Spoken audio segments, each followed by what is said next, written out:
Mabadiliko kwa serikali, kwa sababu vile mnajua wakati ule wa mbele nchi yetu ikiongozwa na rais wetu wa 4 Mheshimiwa Uhuru Kenyatta, ambaye ni kiongozi wetu wa Jubilee, tulipiga hatua kubwa sana kwa maendeleo, na tunataka kurudia barabara hiyo.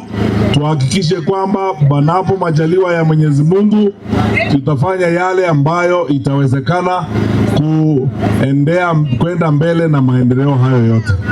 Wananchi, ningewaomba tu mambo mawili. Jambo la kwanza, nataka kujua hapa Kiganjo, mimi mwenyewe Fred Matiang'i niko kadi. Nyinyi muko kadi? Hebu nionyeshe wale wako kadi hapa wote. Nasema kwenda mbele, tunataka mchapakazi mwenye atasaidia Kenya ibadilike kwa haraka, na ndio sisi tumekuja na Mheshimiwa Matiang'i, Fred Okengo Matiang'i.